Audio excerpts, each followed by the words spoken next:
Hey there, guys. Alright, today we are back with some more overly sarcastic productions. This time we are hitting the trope talk realism.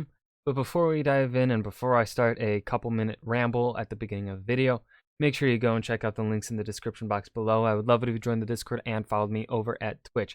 Now, this is a short video. I don't know how long I'm going to extend it. We will see. Realism is a trope that I think has largely taken popularity within recent years. We see it a lot, especially within the historical community, when movies are made based on historical events and stuff.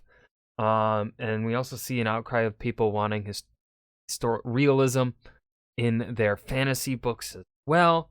When it comes to certain things like armor, armor serving as armor, right? There's a reason armor exists. So yeah, I would call this a fairly new trope. Definitely really gained popularity, I think, with George R. R. Martin's Game of Thrones coming out in the 90s. I think that definitely popularized and pushed forward this surge in the wantful realism in our fantasy.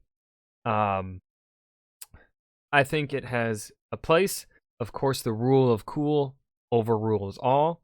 Now, of course, realism kind of does at times elevate the rule of cool, right? If you have a character that's injured and then they do something really cool, but like they still end up hurting themselves even more. Like, let's say they have a broken femur or something, a broken leg. They can still walk, but it hurts to walk. They have a friend that's in danger. They got to go save that friend. They can't walk without hurting themselves. So they go save their friend. They worsen the fracture in their leg, but they save their friend. Boom, you've hit the realism. Boom, you've also hit the rule of cool. And found family. 3 tropes in one. But just off the top, I had to think of something off the top of my fucking head. Let's dive in. Whoop, that's loud. Hey, question. Yes. Why do we think realism is dark? Reality's a lot of things, but uniformly terrible isn't one of them. But when movies... That's another thing that I forgot about. A lot of the time when it comes to people wanting realism, they specifically only mean it when in regards to being extremely depressing. Extremely sad and depressing. Like, people will call for, they want realism between certain groups of people because that's how the real people are.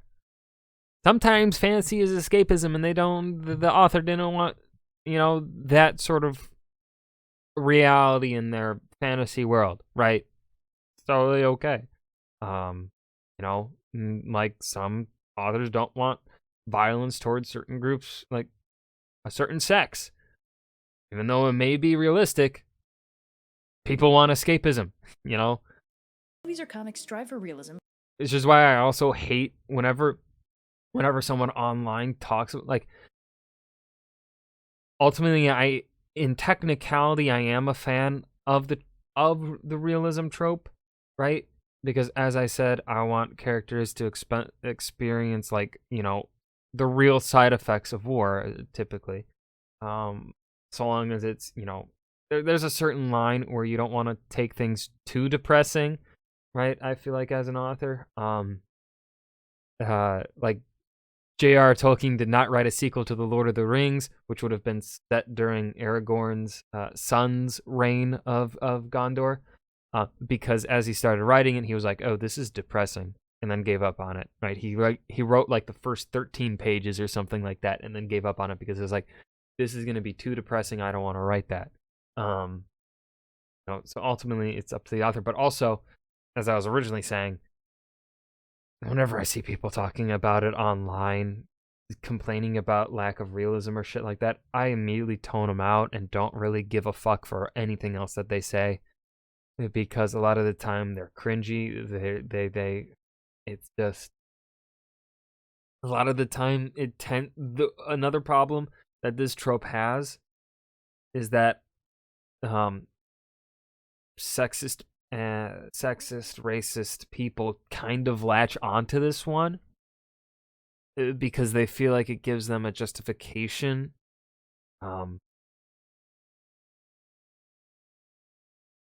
for it, because they're like, yeah, it happened historically. Let it be in your medieval book. And while that is true, again, this is fantasy. It's fantasy. Calm the fuck down. Like, yeah. For some reason, this always manifests as dark, gritty action and truckloads of misery. Real life isn't generally like that, so why? Well, the answer is I don't know. My real life is kind of like that. I'm an edgelord. realism isn't reality. Realism is basically shorthand for acknowledging generally ignored negative consequences. A superhero going to Okay, yes, this is the way we're taking the trope. All right, so she's discussing how the trope should be used and not what people on the internet want it to mean. court for damages isn't in any way darker than a supervillain enslaving an entire country, but the first feels awful while the second is practically a weekly event. Unexpected consequences in a medium that doesn't generally support them are off-putting, and because the consequences tend to be negative, the emotional response is also negative. The thing is, in fiction, the only consequences that exist are the ones you want to exist. It's why the fragility of the human spine only exists for 2 panels in that one Spider-Man comic and is never addressed again once Gwen Stacy is properly killed off. It's why Bruce Wayne's bizarre spending habits are never noticed by anyone looking over his financials. What we've dubbed realism is nothing more than the inclusion of consequences that are generally specifically ignored for the sake of the plot. It makes it feel less idealistic and more grounded, at least when it's done right. Now, the interesting thing is, realism didn't start out that way. It was a 19th century idea that basically introduced a slice of life to the world, and it was actually pretty realistic. 19th century realism avoided artistic convention and supernatural wackiness in an attempt to accurately portray reality. And it was so boring. So the term evolved. Now if a writer or director says they're striving for realism, it basically means they're taking an unrealistic premise and examining consequences when the premise is viewed through the lens of reality. But that lens is actually 3 lenses, all stacked together. After all, writing realistically is more than just one thing. There's the first level, which is realism in relation to our reality. How does physics factor into it? How do the genetics work? Etc. In superhero mediums, those tend to be hand-waved, because explaining how a character can fly or shoot lasers is generally more trouble than it's worth. But in, say, hard sci-fi, they're examined very closely. The second lens is realism in world. The world you're writing in will have its own paradigm. This is the level that examines the consequences that naturally arise from there. If you live in a world with superheroes, what's your daily commute like? Do you have an alert app for when there's a battle in your neighborhood? Are there DIY life hacks to give yourself superpowers? What's it really like to live in the world you made? The third lens is the most obvious, because it tends to cause character drift over time. This is the lens of reality in terms of psychology. Now, what that means varies based on when you're writing. Nowadays, when you want to portray psychological realism, you give a character PTSD. Tony Stark. Yes, and I mean, I also fall into that because it's just one. It resources on PTSD are very prevalent in the modern day now, because we are as a society as a whole are getting better at addressing PTSD and helping people with PTSD, and we're also realizing just how far spread PTSD really actually exists within society. Because remember, PTSD is not something that just comes from like war, which was what it originally really was thought to be. When it first started really coming out, people, just kind of assumed that was a thing from war. And then over time, it's expanded where it's like, no, post-trauma. Trauma is not just war, violence. Other things bring about trauma. And so in our modern age, we have a lot of new research that's out there constantly, which makes it, which allows for a constant change in how PTSD is addressed within books. So not only is it interesting for the reader, because a lot of writers enjoy the research, right? When you're writing a book, you should probably, if you are a writer, you should probably also enjoy the research process. So that if you enjoy the research, blah blah blah, yeah. Don't know where I'm going with that, but so like having new research available, new studies coming out, makes it so much more fun to research, right? You're not reading things from like a couple hundred fucking years ago. You're reading something that was maybe written by a doctor the other day, a therapist 2 days ago, so that makes it more interesting, and then also on the reader's perspective, it's like, oh, this is a new take on fantasy PTSD within fantasy that I haven't seen yet, because the writer had just, read maybe a new study done or something like that, right?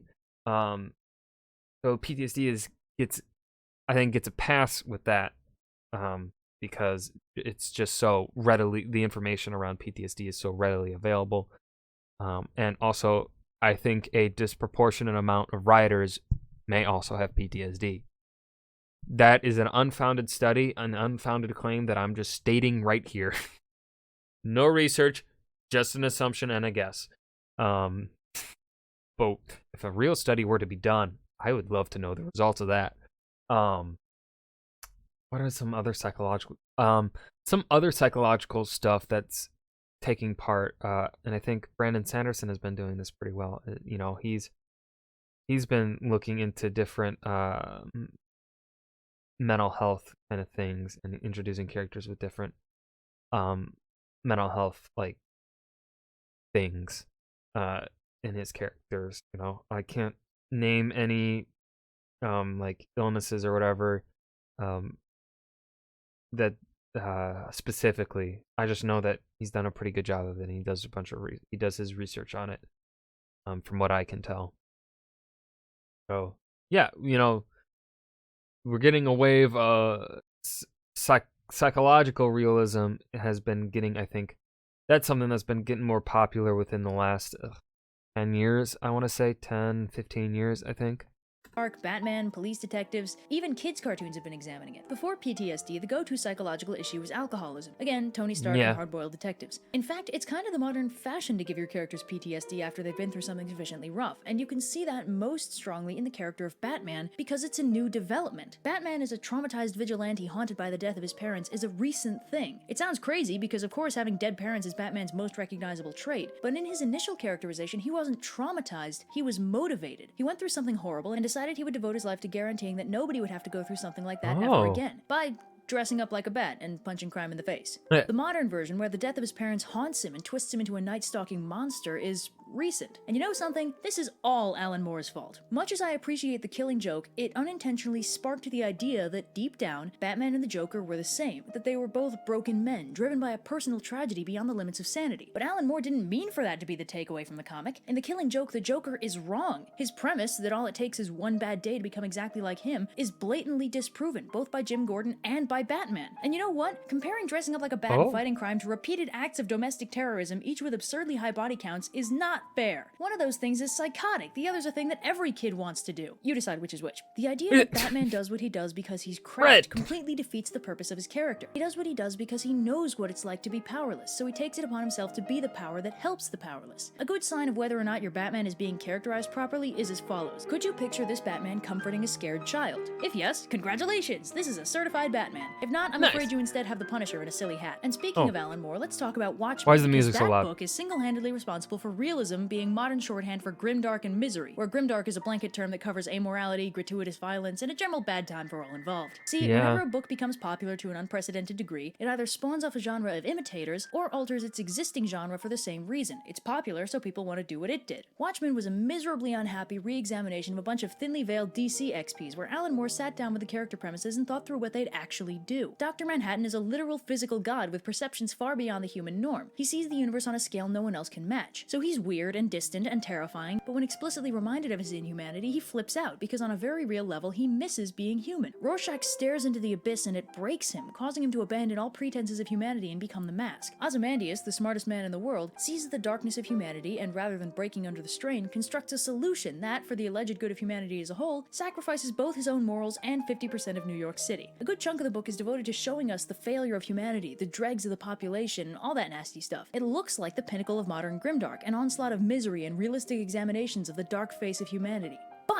But the book is subverting this, because in the middle of all the broad strokes definitions of humanity as corrupt and cruel, you know, in between all these living gods making decisions about humanity as a whole for the greater good, the book shows us little moments of good amid all the bad. It's a little thing, but a very deliberate inclusion. Alan Moore, for all his love of gritty realism, very deliberately shows us some kindness in the lives of ordinary humanity. Kindness that Ozymandias and Dr. Manhattan can't see, can't take into account, because they don't exist on that level. You know that comic within a comic, Tales of the Black Freighter? It's read by this kid named Bernie, who keeps coming back back to a newsstand owned by an old guy, also named Bernie. And their interactions are small, everyday things, but they're kind. Old Bernie gives young Bernie his hat when it's raining, gives him the comic for free, just strikes up friendly conversation with the kid. And when Ozymandias puts his plan into action and kills half of New York with a telepathic space squid, both Bernies end up dead, but old Bernie is shielding young Bernie with his body in an attempt to save him. They're pretty much strangers, but Alan Moore, king of the Grimdark, very deliberately shows us that basic human kindness is alive and well, and more importantly, that these godlike superheroes are failing to see it. And then Watchmen gets popular and Exactly. That's I think the most important thing to include when writing the realism trope is you have to it's a balancing act, as are all tropes, right? As I've said this before, I've said this multiple times, I think. It's a balancing act between when it comes to this stuff. For the realism trope, the balancing act is, let's say for your world is grimdark. You're writing a grimdark world. It cannot just be grimdark. You need those moments of sunshine, of happiness. Kind of also give the reader a thing to hope for, right? Just like you cannot have a fantasy world that's all happy, because if a fantasy world is all happy, then there's not gonna be anything to be afraid of, right? But if a fantasy world is genuinely, good-spirited, happy people, not grimdark, more, I guess, what stereotypical high fantasy, I guess you would call it, where a lot of our human issues do not really exist in them. But if you have spotlight certain small moments of tension and stuff, immediately that feeling, that happiness, that general happiness that pervade that throughout the world is in danger because of these things existing, right? I'm sure this is a poor way to explain it because I don't know how to explain it properly. I just picture it in my mind and I'm like, yeah, that makes sense. But when I try and speak it, I'm like, I don't know.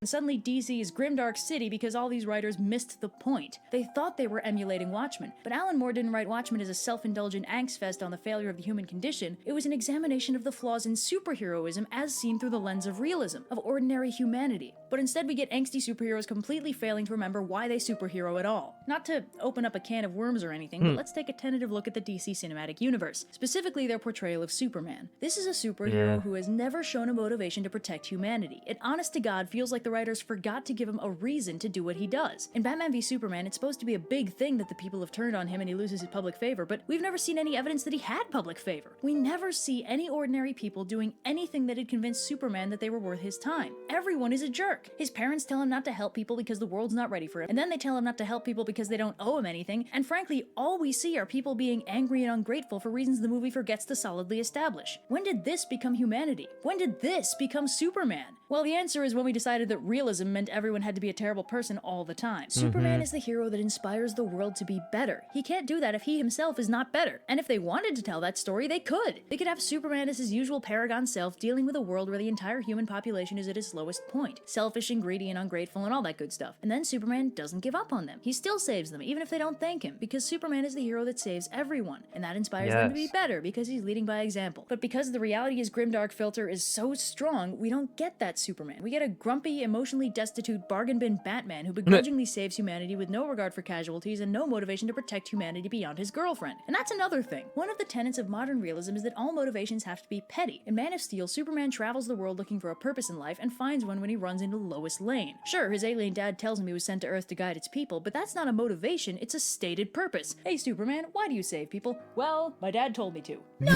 that's weak as hell! And in BVS, he drops that as soon as the people he's trying to save get slightly saltier than average, and he only unretires himself because Lois gets kidnapped. He is literally only Superman because of his girlfriend. That is a shamefully small reason to want to save humanity, although it certainly helps explain why he doesn't seem to care when buildings fall on other people. But anyway, grimdark realism is guilty of a bigger crime than mangling two of my favorite superheroes. It takes away the emotional variability of the story it's being used in. If everything is dark and terrible all the time, you can't really make things worse. When you want your readers to feel the desperation.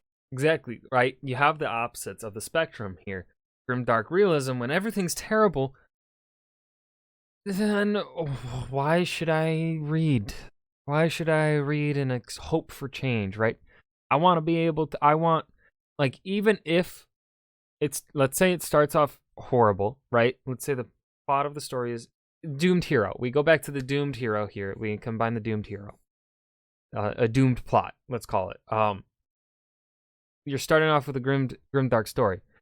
If throughout your grimdark story, you are not giving me any reason to believe or have the belief that things could change for the better, then why the fuck am I going to read? But if you give me the hope, the chance that, yeah, things could change, then I'll read it, right? Even if nothing changes in the end, if I had that belief that, like, oh, something could change, but then you end the story with there's still the hope that change could happen, I'll read that. Yeah.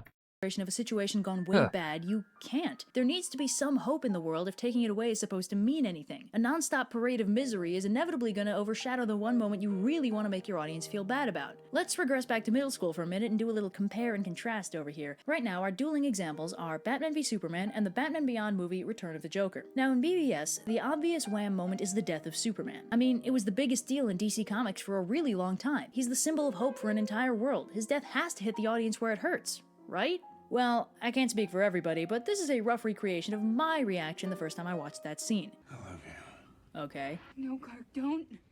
Give the spirit of Wonder Woman. Give the spirit of Wonder Woman. Just tag out with her. She's right over there. No. Clark, come on, dude. Come on. Tag out. She's right there. Okay. Oh, wow, I forgot he was in this movie. It's killing you. Why are you holding it? This was not the only option. Ugh. Who could have seen this coming? Can't believe this movie made bank. Oh no, I'm sure he's gonna stay dead. I seriously doubt that was the desired response to what was clearly meant to be the darkest moment in the movie. Now let's compare it with the darkest scene in Return of the Joker, which is a flashback that tells us how and why the Joker died, and why Tim Drake stopped being Robin. First off, for context, this takes place in the same timeline as Batman the Animated Series, which, although it had its dark and tragic moments, managed to keep up a general sense of levity. Batman himself was by far the most serious character, but he was contrasted by Batgirl, Robins 1 and 2, Alfred, and even his enemies. But the darkest moment in that timeline is shown via flashback in Return of the Joker, where basically the Joker took it into his head to kidnap and torture Tim Drake, the second Robin in this timeline, for 3 weeks, brainwashing the poor kid into being just like him. Tim ends up snapping and shooting the Joker, straight up killing him, and then he breaks down in tears. It's horrifying to watch because it's unthinkable in the context of the show. Tim was the sidekick. He was fun and cracked jokes, and he was a kid. And because it's unthinkable, it's horrifyingly effective. It's an emotional gut punch that could only be achieved because the established tone was nowhere near that dark. The trend towards grimdark, gritty realism is crippling DC's ability to emotionally invest its audience. We should be mourning the death of Superman, not calling him an idiot. Now, the emotional gut punch is a powerful tool when used correctly, but if you're too blatant about it, it can start feeling like author manipulation. Gwen Stacy's death was tragic, but given that she died from physics that Marvel had up until that point been soundly ignoring, it also kind of felt like the authors were cheating. Abruptly deciding to acknowledge reality without precedent can be effectively jarring, but it can also draw attention to the hand of the author. If the realism feels contrived, it loses its weight. Whatever you're doing, you kinda need to have internal consistency to do it effectively. Anyway, yeah. Realism. And that was Trope Talk Realism. I don't have anything to add here at the end. I'm just gonna say, hope you guys enjoyed. Remember to hit that like button and subscribe for more. Share your thoughts down below, and I hope to see you guys in the next video. Peace.